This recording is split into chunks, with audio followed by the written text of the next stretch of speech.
My name is Dulcie Whitford. I'm 28 years old. For 20 years, my parents called me the slow one, while my sister Miranda collected Harvard degrees and inheritance promises. They mocked my dyslexia at dinner tables, excluded me from family decisions, and paid me a fraction of what they paid her. But on Miranda's graduation day at the Plaza Hotel, in front of 350 guests, a stranger handed me an envelope that would expose every lie my parents ever told about me. What they didn't know? Grandma had been watching, she saw everything, and she left me something that would flip the entire Whitford empire upside down. The Whitfords were old money Manhattan, the kind of family whose name appeared on hospital wings and museum plaques. My father, Gerald Whitford, ran Whitford Properties, a commercial real estate empire my grandmother Eleanor had built from a single Brooklyn office in 1965. By 2024, the company was valued at $92 million. I was born with dyslexia, diagnosed at 7. The letters on pages would swim and rearrange themselves, turning simple sentences into puzzles that took me 3 times longer to solve than other kids. My parents' response wasn't support, it was shame. When I was 12, they hired tutors for Miranda. Violin lessons at Juilliard, French immersion classes, SAT prep with a Princeton graduate who charged $400 an hour. When I asked about getting help for my reading, my mother Priscilla just sighed. Dulcie, we've already spent so much on specialists. At some point, we have to accept that some children just aren't academic. I was 12, I believed her. So, I learned to adapt on my own. Audiobooks became my lifeline. I developed a system of visual notes, diagrams, and flowcharts that helped me process information in ways traditional reading couldn't. And every Sunday afternoon, I'd take the train to my grandmother Eleanor's apartment on the Upper West Side, where she'd sit with me for hours, explaining concepts through stories instead of textbooks. Dulce, she told me once, her weathered hand covering mine. You read slower than most, but you see things others miss. That's not a disability, sweetheart. That's a different kind of vision. I didn't fully understand what she meant then. I would, eventually. But first, I had to survive another 19 years of being the Whitford family's embarrassing secret. Christmas 2018. 20 relatives gathered around the mahogany table in my parents' Upper East Side townhouse. Crystal chandeliers, catered dinner, the annual performance of Whitford family perfection. My father stood at the head of the table, wineglass raised. I'd like to make an announcement, he said, his voice carrying that boardroom authority he wore like a second skin. Miranda has been accepted to Harvard Law School. Full scholarship. Applause. Cheers. Miranda blushed with practiced modesty. My eldest daughter, Gerald, continued beaming, will be the first Whitford to attend Harvard in 3 generations. She's going to take this family and this company to extraordinary heights. More applause. Uncle Richard clapped Miranda on the shoulder. Aunt Catherine dabbed her eyes with a napkin. Then, my father's gaze drifted down the table. To me. And Dulcie? He paused. The warmth in his voice evaporated. Well, Dulcie is also here. A few relatives chuckled. Soft, uncomfortable laughs. The kind people make when they don't know what else to do. Miranda didn't defend me. She laughed along with them. I stared at my plate. The roasted lamb blurred through the tears. I refused to let fall. Under the table, a hand found mine. Thin fingers, papery skin. Grandma Eleanor, seated across from me, squeezed gently. When I looked up, her eyes held something fierce, something that looked almost like fury directed at her own son. She didn't say anything, not then, but 3 months later, she called me to her apartment, said she needed to show me something important. I didn't know it at the time, but that Christmas dinner, that moment of casual cruelty in front of 20 witnesses, had set something in motion. something that would take 5 years to detonate.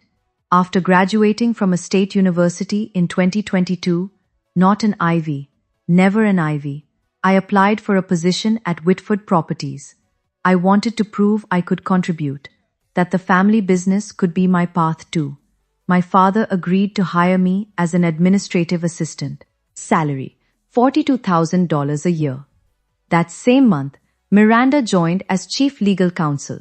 Her salary, $280,000 plus bonuses. My job consisted of photocopying documents, booking conference rooms, and fetching coffee for executives who never learned my name. I wasn't invited to a single meeting, never shown a single contract, but I watched and I listened. I discovered something about myself during those long hours in the copy room. I could spot patterns others missed. When executives discussed deals in the hallway, I'd sketch diagrams of the relationships between parties, the flow of money, the potential conflicts. A skill I'd developed to compensate for my reading difficulties had become something else entirely. Grandma Eleanor had taught me this. During those Sunday afternoons at her apartment, she'd spread out old contracts from the company's early days and show me how to read them, not word by word, but as systems, as structures. Your father reads contracts like a lawyer, she told me once. In 2019, just before her health started declining, he looks for what he can exploit. You read them like an architect. You see how all the pieces connect. That same day, she'd handed me a small wooden box, mahogany, with brass hinges. Keep this safe, she'd said. Don't open it yet. When you need it, you'll know. I'd taken the box home, tucked it in my closet, and tried to forget the strange weight of her words. March 2019, Grandma Eleanor's apartment. Grandma, she was 82 then, her once vigorous frame grown thin, her silver hair wispy against the pillow of her armchair. But her eyes, those sharp, knowing eyes, hadn't dimmed at all. Sit down, Dulcie. I sat across from her in the living room where I'd spent so many Sunday afternoons. The walls were covered with photographs. Eleanor breaking ground on her first Brooklyn property in 1965. Eleanor shaking hands with Mayor Koch. Eleanor accepting a Women in Business award in 1987. Not a single photo of my father at the helm. I built Whitford Properties from nothing, she said, her voice carrying decades of steel. One office, one secretary, 60 years of work. Your father. She paused, and something bitter flickered across her face. Your father inherited it. He didn't build it. He doesn't understand what it means to create something. Grandma, he judges people by their credentials, their degrees, their ability to perform in boardrooms. She leaned forward. I judge people by how they treat those who can't fight back. And you, Dulcie, you're the only one in this family who knows how to be kind. She pressed the wooden box into my hands. There's something inside that might help you someday. But not yet. You're not ready yet. And neither is Gerald. Her grip tightened. When the time comes, when he shows you exactly who he is, you'll know what to do. I wanted to ask what she meant. What was inside? Why she'd chosen me? But she changed the subject, started talking about the weather, her garden, the book she was reading. 18 months later, she was gone. Pancreatic cancer. I held her hand in the hospice, the only family member at her bedside. The box remained unopened in my closet. April 2024. The email arrived on a Tuesday afternoon. Subject line: Position restructuring. Confidential. Dear Miss Whitford, as part of our ongoing organizational optimization, your current position will be eliminated, effective July 1, 2024. HR will contact you regarding severance options. I read it 3 times. The letters swam, rearranged, settled back into the same devastating message. They were firing me. That evening, I stayed late, organizing files no one would ever look at. Through the thin wall separating my cubicle from my father's corner office, I heard voices. Gerald and Priscilla. Can't have her here when Miranda takes over, my father was saying. It looks bad. The CEO's sister, working as a secretary. People will ask questions.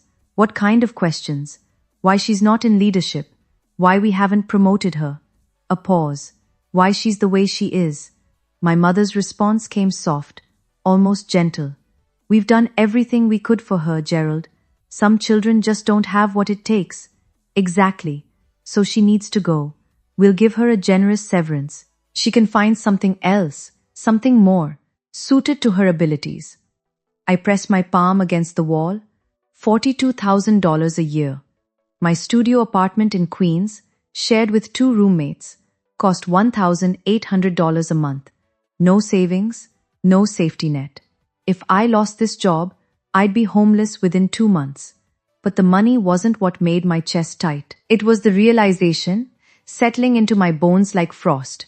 If I let them do this, if I accepted their version of who I was, I would spend the rest of my life as the family failure. Not because I'd actually failed, but because I'd never been given the chance to succeed. Miranda's graduation party was tomorrow. I wondered what other announcements my father had planned. May 15th, 2024. The Plaza Hotel, Grand Ballroom. 350 guests filled the gilded room. Business partners, investors, lawyers from white shoe firms, extended family members I barely recognized. Crystal chandeliers cast prismatic light across silk tablecloths. A 12-piece orchestra played Gershwin in the corner. This was Gerald Whitford's kingdom. His stage, the place where he performed his role as patriarch, as mogul, as the man who had everything. I stood in the entrance, tugging at the hem of my dress. Black, simple. $79 from Zara, the most I could afford on my salary. Everyone else glittered in designer gowns and tailored tuxedos. My mother intercepted me before I could find a seat. Dulcie? Priscilla's gaze traveled from my drugstore makeup to my scuffed heels, her lips pressed into a thin line. You couldn't find anything nicer? This is what I have. Well, she adjusted her Cartier bracelet. You'll be at table 27, near the service entrance. Try not to draw attention to yourself. Of course. And Dulcie? She leaned closer, her Chanel No. 5 overwhelming. Tonight is Miranda's night.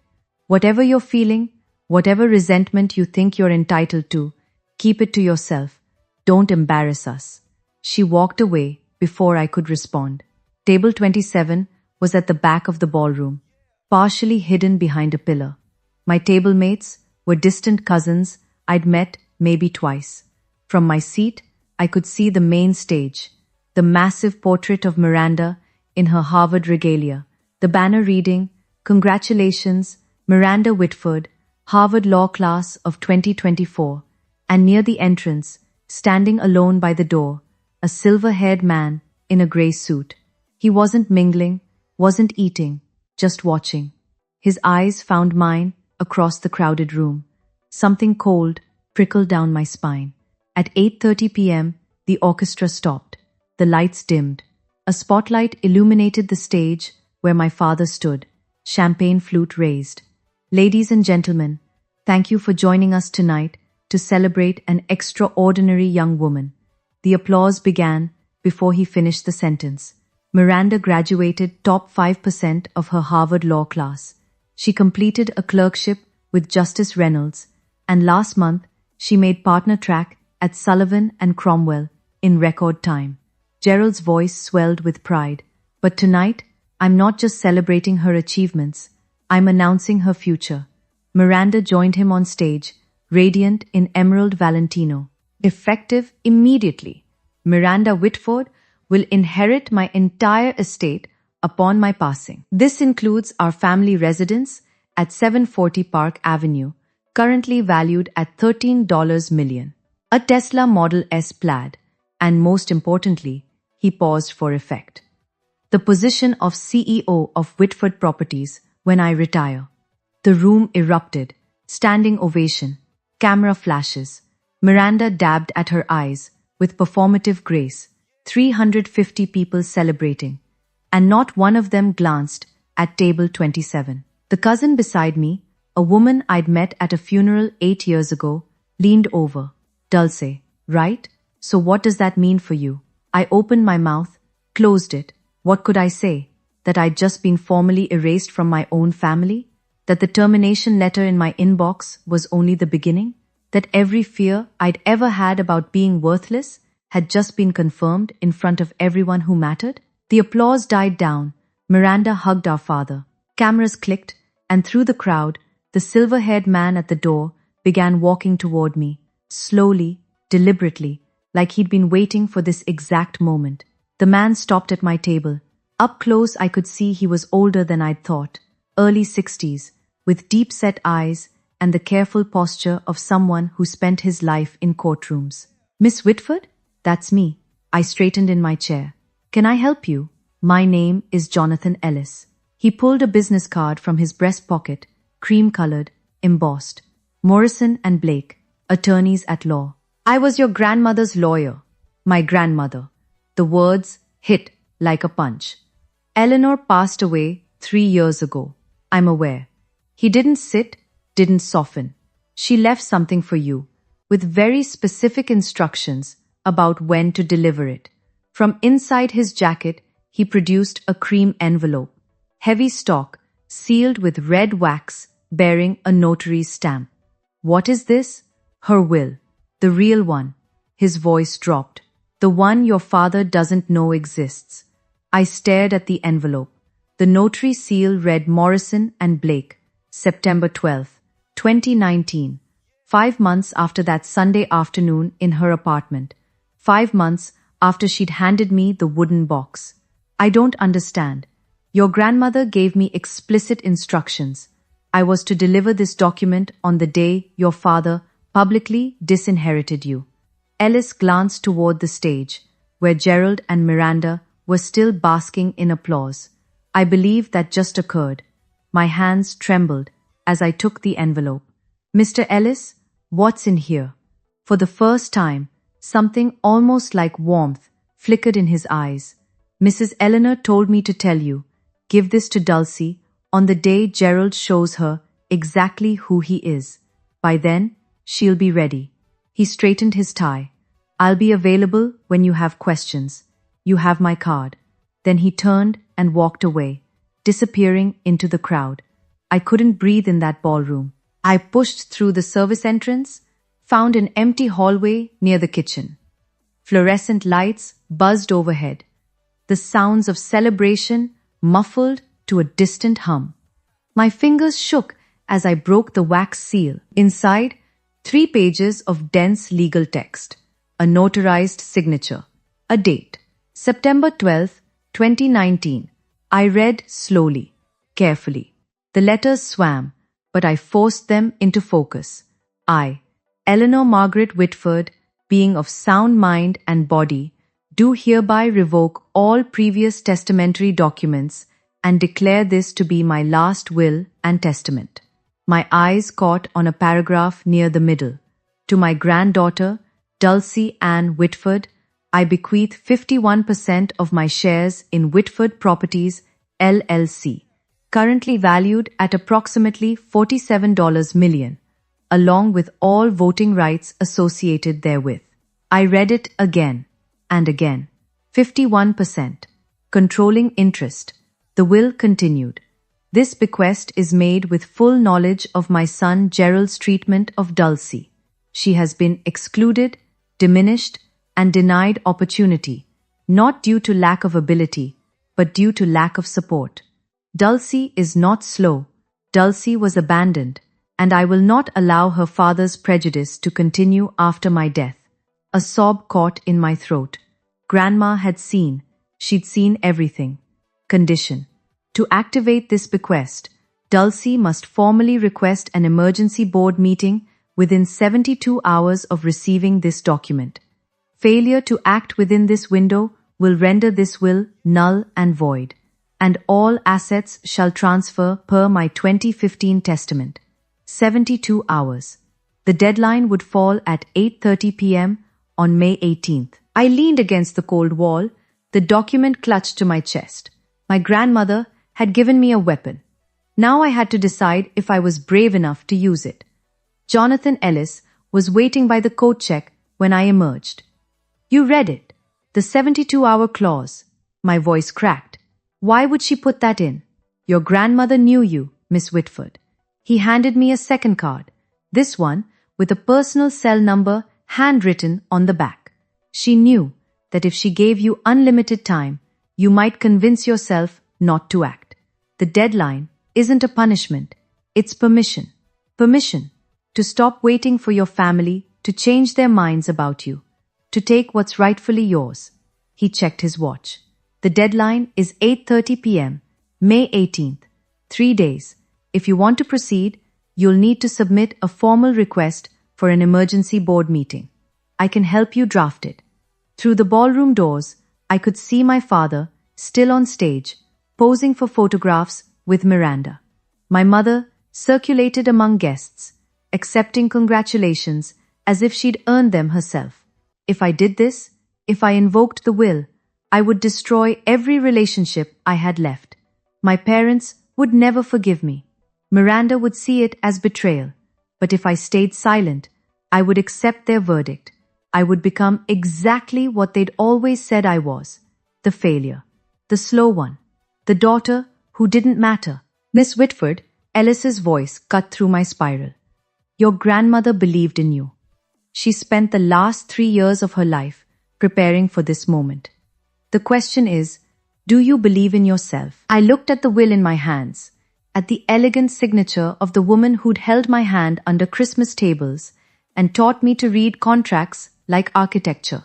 I'll call you tomorrow, I said. We're requesting that board meeting. Ellis allowed himself a small smile. She said you would. I'm going to pause here for just a moment.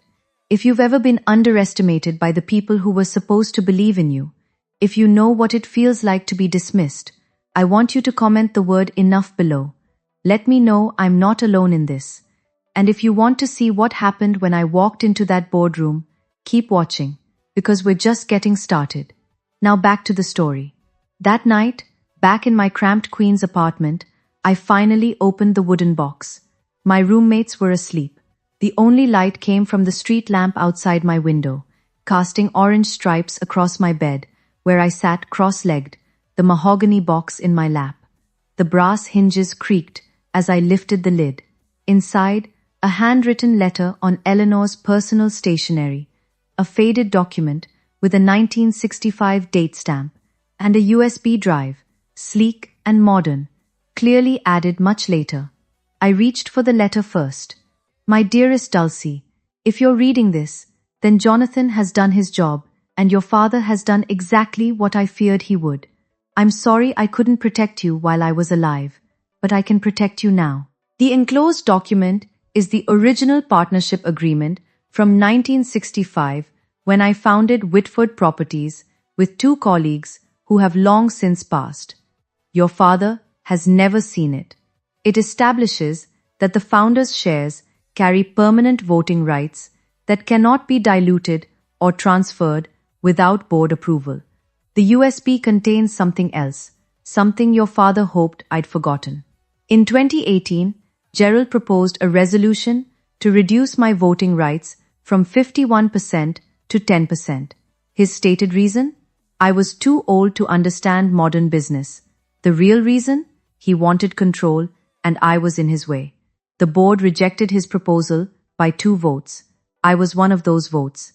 I never forgot what he tried to do, and I never forgave him for the way he treated you to justify it, as though diminishing you somehow proved I was unfit. Use this wisely, Dulcie, not for revenge, for justice. All my love, Grandma Eleanor. I plugged the USB into my laptop. The file was labeled Board Meeting Minutes, March 2018, PDF. My father's attempt to strip his own mother of power. Documented. Timestamped. Evidence. May 16th, 9:00 a.m. Margaret Coleman answered on the second ring. Dulcie Whitford. Her voice carried the rasp of someone who'd smoked for decades and laughed even longer. I've been wondering when you'd call. You know who I am? Sweetheart, your grandmother and I built half of Brooklyn together in the 70s. She talked about you constantly. A pause. She also told me about the will. 3 years ago, right before she passed, I gripped my phone tighter. Then you know what I'm about to do. I know what you're considering doing. There's a difference. Margaret's tone shifted, sharper now, more businesslike. You want to request an emergency board meeting. That requires 3 board members to sign the petition. I'm one. You'll need 2 more. Can you help me find them? I can do better than that. I heard papers shuffling in the background. Gerald Whitford isn't as popular as he thinks. His management style is, let's call it, autocratic. At least 4 board members have expressed concerns privately. They just need someone to go first. Hope sparked in my chest. Who? Richard Holloway. Susan Park. She corrected herself. Susan Parker. They've both been on the receiving end of Gerald's temper in closed sessions. I'll make some calls. Another pause. Dulcie, I need you to understand something. This isn't going to be pleasant. Your father will fight. Your sister will fight. They'll say terrible things. They've been saying terrible things my whole life. At least now I get to respond. Margaret laughed. A warm, genuine sound. Eleanor always said you had steel under all that quiet. I'm starting to see what she meant. She cleared her throat. I'll have the petition ready by tonight. Board meeting request, May 18th, 10 o'clock a.m., Whitford Tower, 42nd floor. Thank you, Margaret. Don't thank me yet. Thank me when you're sitting in that boardroom. May 17th. Gerald found out about the board meeting at 4 o'clock p.m. I know this because Miranda called me 45 minutes later, her voice tight with controlled fury. What did you do? I was sitting in my cubicle at Whitford Properties, pretending to organize files. I don't know what you're talking about. Dad just got a notice from the board secretary. Emergency meeting tomorrow, requested by Margaret Coleman and 2 other directors. A pause, sharp as broken glass. Margaret Coleman hasn't requested anything in 15 years. What did you do? Maybe she has concerns about company management. Don't play games with me, Dulcie. Miranda's composure cracked.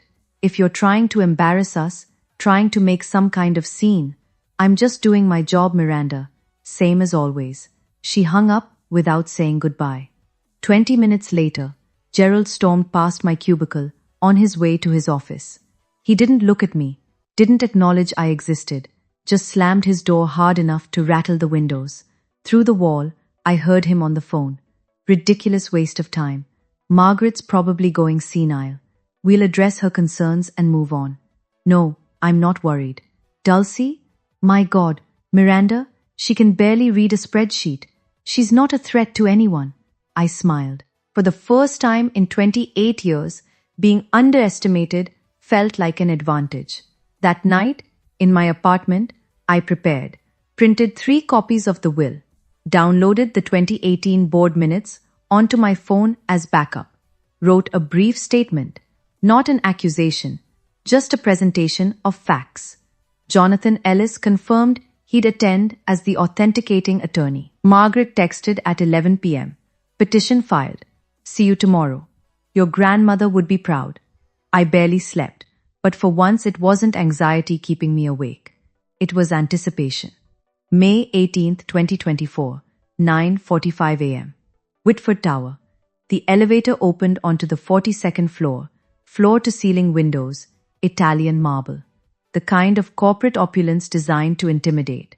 I stepped out in a borrowed grey blazer, my roommates 2 sizes too big, carrying a leather portfolio I'd bought at Goodwill for $12. The security guard at the boardroom door held up his hand. Name? Dulcie Whitford. He checked his tablet, frowned. You're not on the authorized attendee list. I'm a Whitford Properties employee, and I have business with the board. Ma'am, this is a restricted meeting. I can't let you. Is there a problem? Miranda's voice behind me. I turned. She looked immaculate. Navy power suit, Hermes scarf, the uniform of someone who belonged in boardrooms. Dulcie? Her smile didn't reach her eyes. What are you doing here? I have information to present to the board. Information? Miranda laughed, a sharp, performative sound. About what? You work in the copy room. The nature of my presentation is confidential. You don't even know what ROI stands for. return on investment. It's not that complicated. Miranda's smile flickered. Before she could respond, our father appeared at the end of the hallway, flanked by two senior executives. What's going on here? Dulcie wants to attend the board meeting, Miranda said. I was just explaining that's not possible. Gerald looked at me the way he always did, like I was a stain he couldn't quite scrub out. Dulcie, go back to your desk. This doesn't concern you. Actually, a voice called from inside the boardroom. It does. Margaret Coleman appeared in the doorway, 72 years old, silver-haired, standing with the quiet authority of someone who'd been building empires when Gerald was still in diapers. I invited her. She has standing to address the board. Margaret smiled. Let her in. Gerald's jaw tightened. For a moment I thought he might physically block the door. But Margaret Coleman had been a board member for 32 years. Her authority in that room exceeded his. Fine. My father's voice was ice. Let her speak. We'll see how long it takes before she embarrasses herself. The boardroom was smaller than I'd imagined. An oval table of polished walnut, 12 leather chairs, portraits of past executives on the walls, including, I noticed, my grandmother Eleanor, her painted eyes seeming to watch from above the fireplace. 12 board members took their seats. Gerald at the head, Miranda to his right, not officially a board member yet, but positioned as heir apparent. I was directed to a chair at the far end, the children's table of corporate governance. In the corner, Jonathan Ellis sat with his briefcase.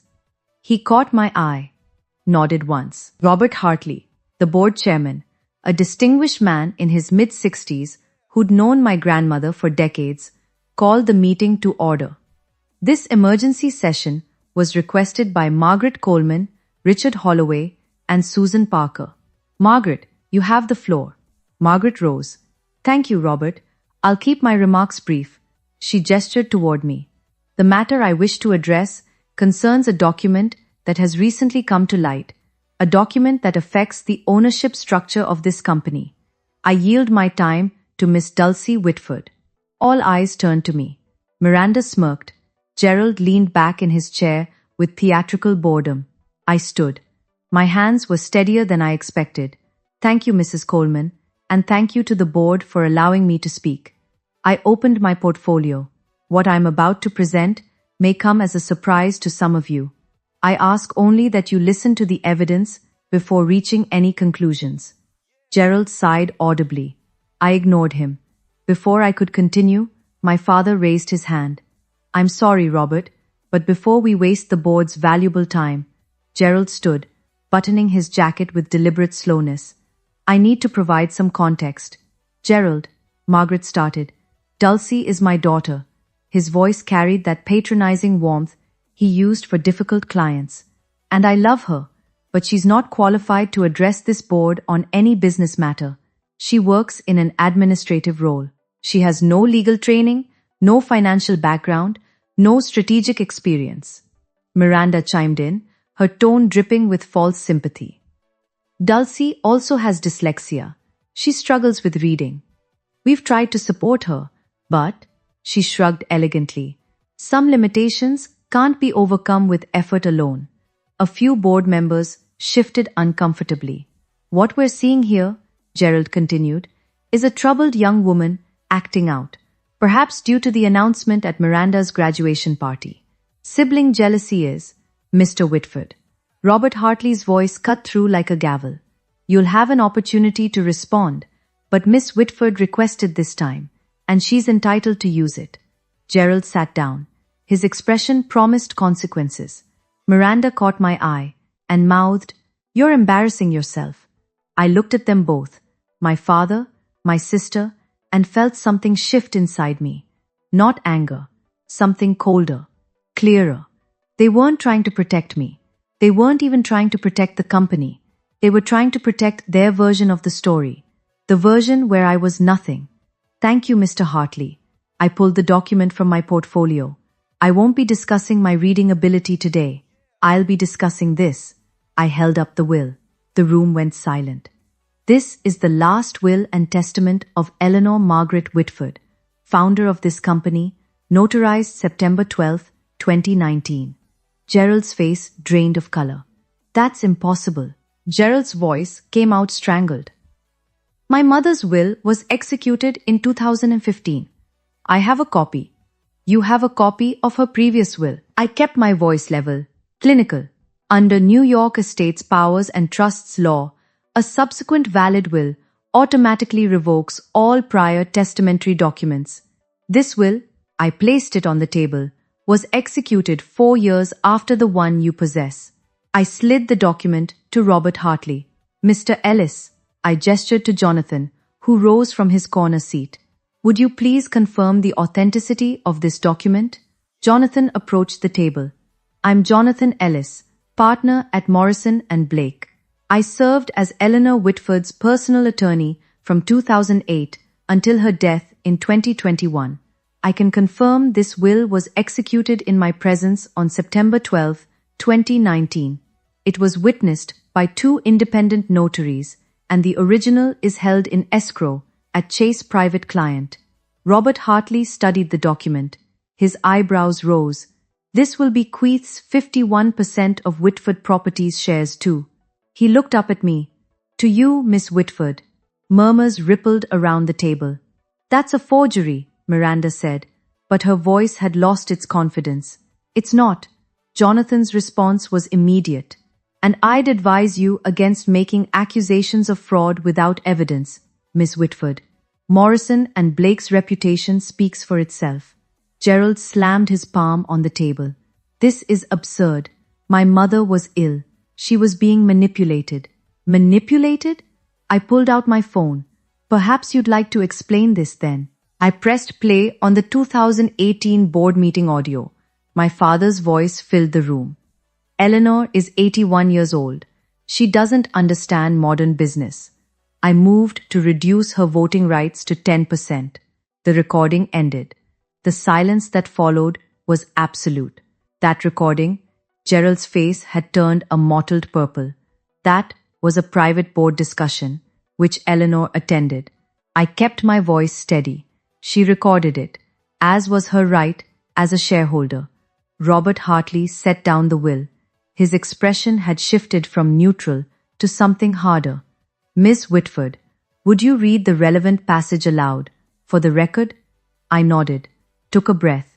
To my granddaughter, Dulcie Ann Whitford, I bequeath 51% of my shares in Whitford Properties, LLC, along with all voting rights associated therewith. I paused, letting the words settle. This bequest is made with full knowledge of my son Gerald's treatment of Dulcie. She has been excluded, diminished, and denied opportunity, not due to lack of ability, but due to lack of support. Miranda made a choking sound. Dulcie is not slow. Dulcie was abandoned, and I will not allow her father's prejudice to continue after my death. I looked directly at my father. Gerald has confused credentials with character, degrees with worth. He tried to strip me of my voting rights because I saw through him. He marginalized Dulcie because she reminded him of the kind of person he refuses to be. Gerald said nothing. His hands, I noticed, were trembling. The will concludes, I built this company from nothing. I choose who carries it forward. I choose Dulcie. Robert Hartley removed his reading glasses. Jonathan, you can confirm this document is legally binding? I can. The 2015 will is superseded. As of this moment, Dulcie Whitford is the majority shareholder of Whitford Properties. Margaret Coleman smiled quietly. Richard Holloway and Susan Parker exchanged glances, and for the first time in my life, I watched my father look at me with something other than dismissal. It was fear. This doesn't prove anything, Miranda said, but her voice had turned brittle. Even if the will is valid, which will contest, Dulcie has no business experience. She can't run a company. I'm not asking to run the company. I address the full board now. I'm asking you to examine the facts. I pulled the 2018 board minutes from my portfolio. March 14th, 2018. Gerald Whitford proposed Resolution 2018-07 to reduce Eleanor Whitford's voting shares from 51% to 10%. His stated rationale: I found the passage. The founder is no longer capable of understanding modern business operations. That was taken out of context, Gerald said. The resolution failed by 2 votes, Eleanor's vote and Margaret Coleman's. I looked at Margaret. Is that accurate? Margaret nodded slowly. It is. Eleanor called me that night. She was devastated. Not because of the resolution. She knew it would fail. But because her own son had tried to take everything she'd built. This is ancient history, Gerald started. It's evidence. I cut him off. Evidence that my grandmother wasn't suffering from diminished capacity when she wrote that 2019 will. She was protecting herself from her own son. And she was protecting me. Robert Hartley looked around the table. Does anyone else have documentation contradicting what's been presented? Silence. Gerald? My father's jaw worked. No words came. Miranda? My sister stared at the table. Her perfect composure had cracked entirely. Richard Holloway spoke for the first time. Robert, I think we need to recess and have legal counsel review these documents. Agreed. Hartley checked his watch. We'll reconvene in 15 minutes. Jonathan, please remain available. The board members rose. Conversations broke out in hushed tones. Gerald didn't move. He sat frozen, staring at his mother's portrait on the wall. I wondered if he could feel her watching. 15 minutes stretched into 45. The board's legal counsel, a thin man named Patterson, whom I'd never met, spent the entire time on his phone with Morrison and Blake, Chase's private client, and the New York State Court's records office. I sat alone at the end of the table. Jonathan Ellis brought me a glass of water. Margaret Coleman patted my shoulder as she passed. Gerald and Miranda huddled in the corner, their whispered argument growing increasingly heated. Finally, Patterson returned to the table and whispered in Robert Hartley's ear. Hartley's expression flickered, surprise, then resignation. Please take your seats. The board members filed back to their chairs. The tension in the room had crystallized into something brittle. Our legal counsel has confirmed the following. Hartley read from his notes. The will presented by Ms. Whitford is valid under New York state law.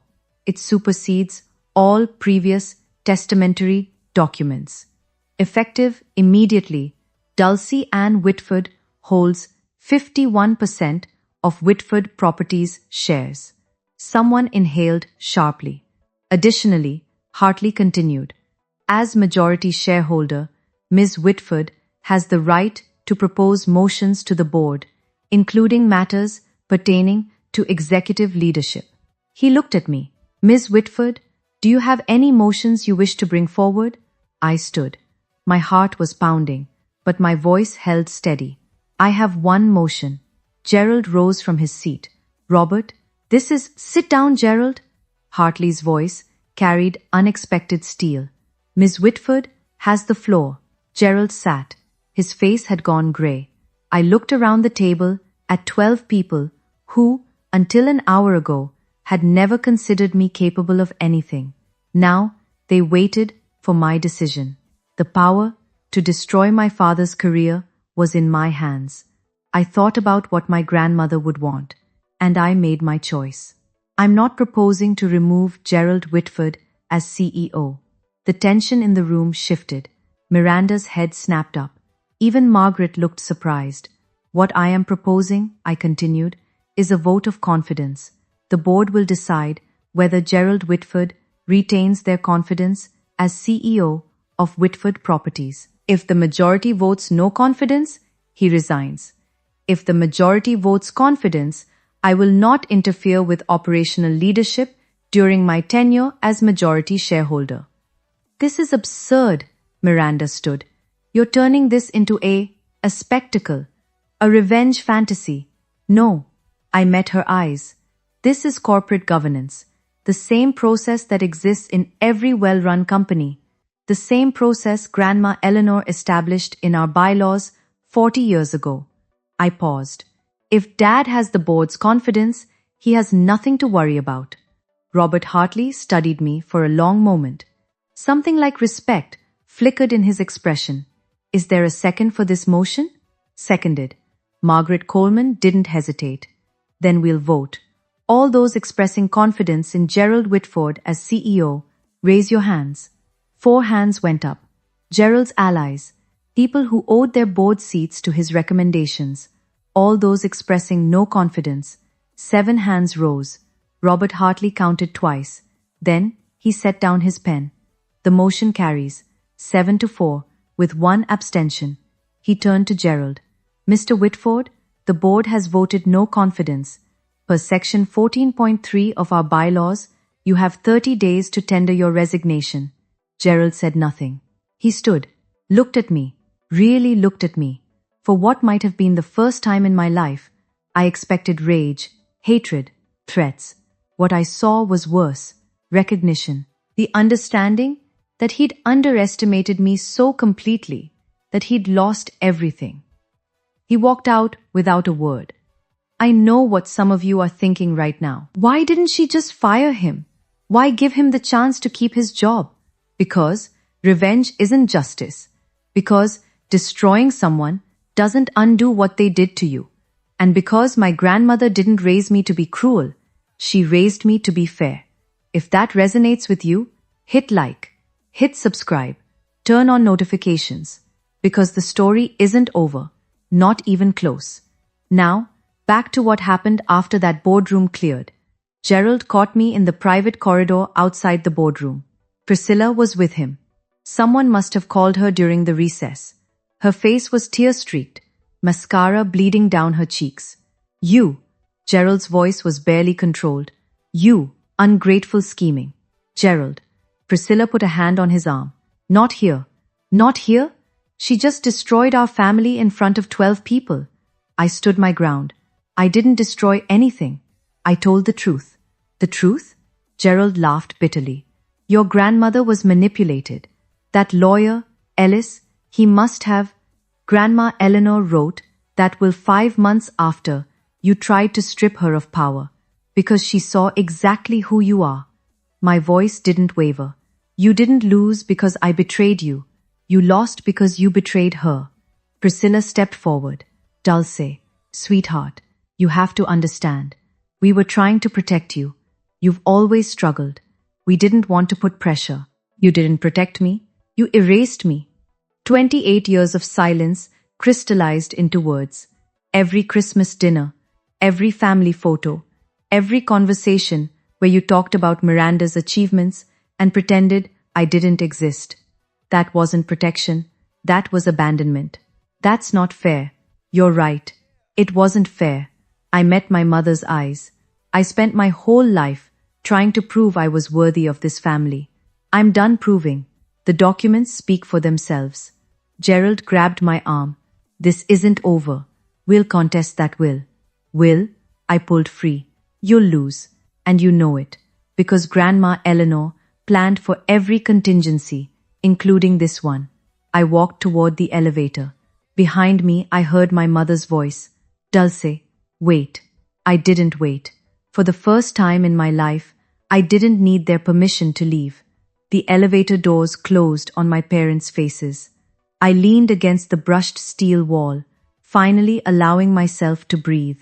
The adrenaline that had carried me through the past 2 hours began to ebb, leaving something unexpected in its wake. Not triumph, not satisfaction, grief. I'd just severed 28 years of hoping things would change, of believing that if I was patient enough, quiet enough, good enough, my parents would eventually see me, love me, the way they loved Miranda. That hope was dead now. I'd killed it myself. The elevator descended 42 floors. By the time it reached the lobby, I'd wiped my eyes and straightened my borrowed blazer. Jonathan Ellis was waiting by the security desk. He searched for the word. Remarkable. It was necessary. Your grandmother would agree. He fell in to step beside me, as I walked toward the exit. What happens now? Now I go home, sleep, try to figure out what my life looks like without the family I thought I had. And the company? I don't want to be CEO. I never did. We stopped at the revolving doors. I just want the company my grandmother built to be run by people who actually care about it, not people who see it as their personal inheritance. Ellis nodded slowly. The board will want to meet with you, discuss transition plans, your role going forward. I know, but not today. I pushed through the door, felt the Manhattan sunlight hit my face.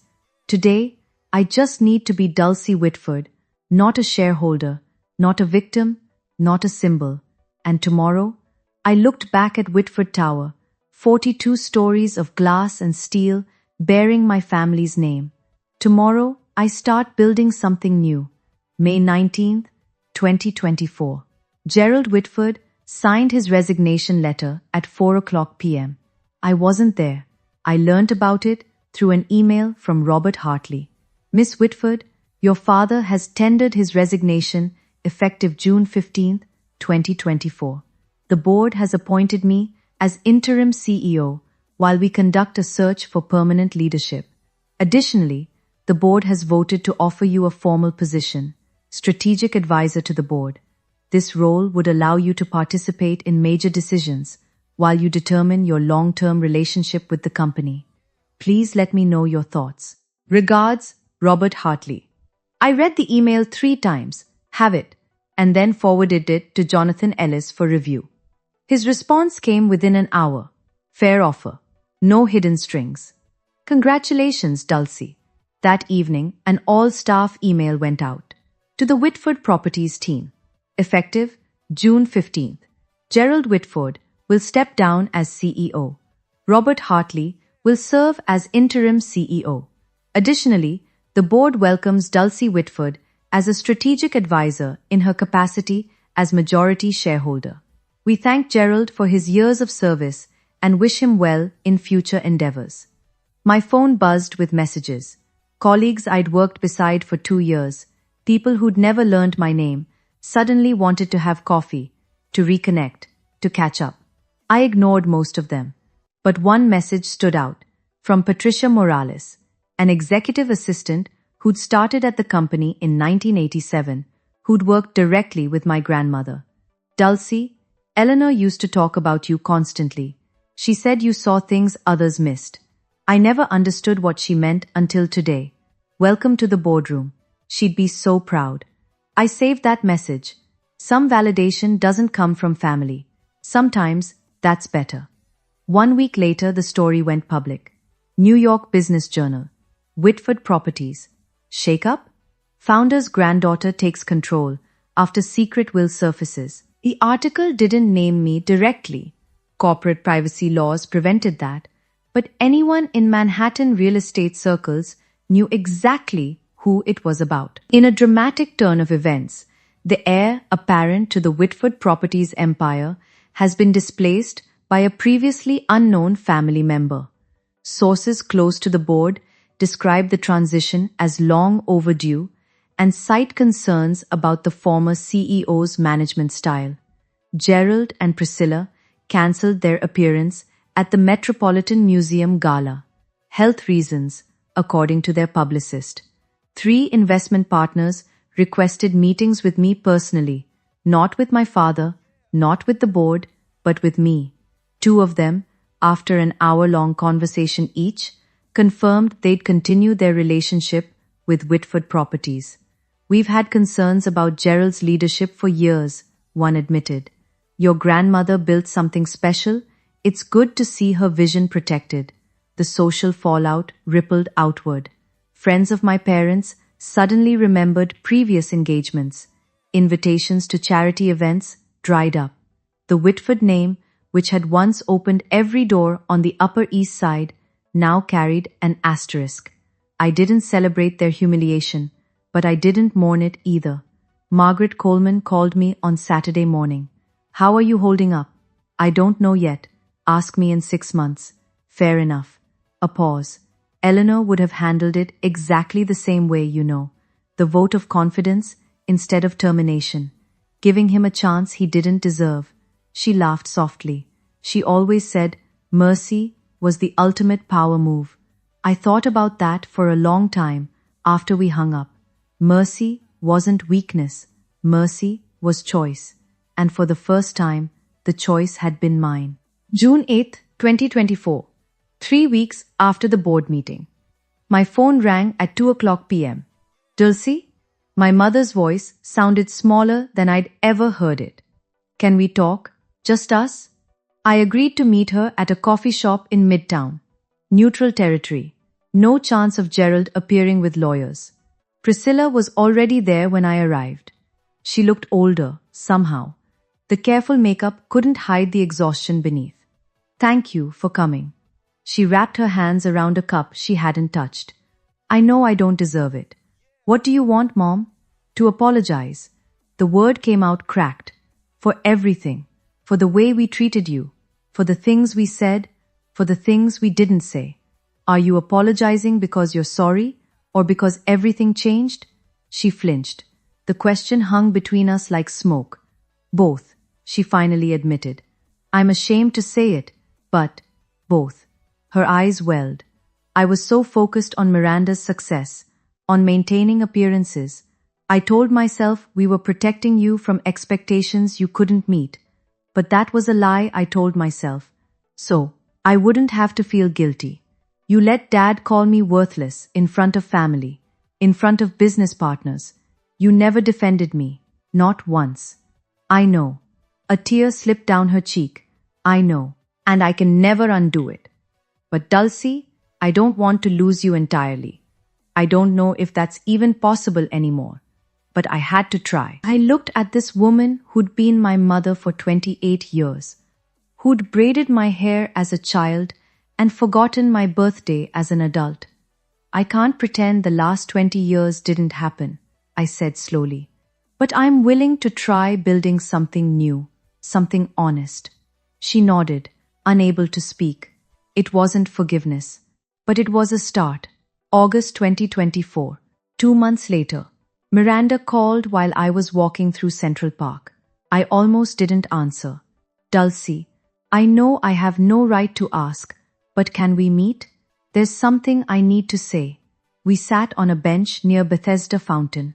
The August heat pressed down like a weight. Miranda looked different. The armor of perfection she'd worn her whole life had cracked. Dark circles under her eyes, hair pulled back carelessly. I've been in therapy, she said, without preamble. Since May, 3 times a week. That's good. It's brutal. She laughed humorlessly. Turns out, being the golden child isn't actually a gift.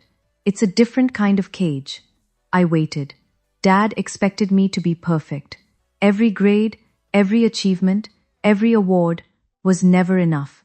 It was just the baseline for what came next. She stared at the fountain. And the way they treated you, I told myself it was just how things were, that you were different, that I was protecting you by not challenging them. You weren't protecting me. No, I was protecting myself. Because if I defended you, I became a target too. She finally looked at me. That's not an excuse. It's just the truth. What do you want from me, Miranda? Nothing. I don't deserve anything. Her voice cracked. I just wanted you to know. I see you now. Really see you. And I'm sorry I didn't look sooner. We sat in silence. 2 sisters who'd grown up in the same house as strangers. I can't go back to how things were, I said finally. But I'm not interested in staying enemies either. Maybe we start over. From scratch. Miranda's eyes filled with tears. I'd like that. It wasn't the sister relationship I'd wanted as a child. But maybe it could become something real. November 2024. 6 months after the board meeting, I moved into my own apartment in Brooklyn Heights. 1 bedroom, pre-war building. A view of the bridge my grandmother had walked across to her first office in 1965. The rent was more than I'd ever paid, but I could afford it now. My new salary as Director of Sustainable Development at Whitford Properties $185,000 a year, plus dividends from my shares. The title was my idea, a new division focused on green building practices, sustainable real estate, environmental impact assessments, the kind of innovation my grandmother would have championed if she'd lived to see it. Gerald called once a month now. Short conversations. Polite. He asked about the weather, about my new apartment, about work. We both pretended the past hadn't happened. It was easier that way. Priscilla and I had lunch every other week. Slowly, awkwardly, she was learning to see me as a person instead of a problem. It wasn't the mother-daughter relationship I dreamed of, but it was honest, which was more than we'd ever had. Miranda and I got coffee on weekends sometimes. We were learning each other, really learning, for the first time. She told me about the pressure she'd carried. I told her about the loneliness. Neither of us pretended the past was okay, but we were writing a new story. On the wall of my apartment, I'd hung my grandmother's portrait, the same one that had watched over the boardroom for 40 years. Sometimes, when the evening light hit it just right, I could almost see her smiling. You did it, Grandma, I thought. You gave me the tools. I just had to be brave enough to use them. 6 months ago, I was invisible. Now, I was finally, fully, myself. Looking back, I understand something now that I couldn't have understood at 27. My grandmother didn't leave me 51% of her company because I was better than Miranda. She left it to me because she knew I wouldn't let power corrupt me the way it had corrupted my father. Dyslexia isn't my flaw. It's part of who I am, like my visual memory, my patience, my ability to see patterns others miss. The things that made me slow in my parents' eyes were the same things that made me see the truth when everyone else looked away. Gerald judged worth by credentials, by degrees, by performance. Eleanor judged worth by character, by kindness, by the way people treated those who couldn't fight back. And now, finally, I get to judge my own worth. Not by what my parents say, not by what my sister achieved, not by what any stranger on the internet thinks, by my own standard, my own measure, my own truth. If you're watching this and you recognize yourself in my story, if you've ever been the overlooked one, the dismissed one, the one they said would never amount to anything, I want you to know something. You don't need a secret inheritance to prove your value, but you do need to give yourself permission to stop seeking approval from people who will never give it. Boundaries aren't walls, they're doors. They let you decide who gets access to your life and on what terms. My family hurt me for 28 years, but I didn't need to hurt them back to find peace. I just needed to stop waiting for them to see me and start seeing myself. That's the real inheritance my grandmother left me, and nobody can ever take it away. If this story meant something to you, if it reminded you that your worth isn't determined by the people who failed to see it, I want to hear from you. Subscribe, hit the bell, leave a comment telling me your story, and if you want more stories like this, stories about ordinary people who found the courage to stand up for themselves, check the link in the description. Thank you for being here. Thank you for listening. Until next time.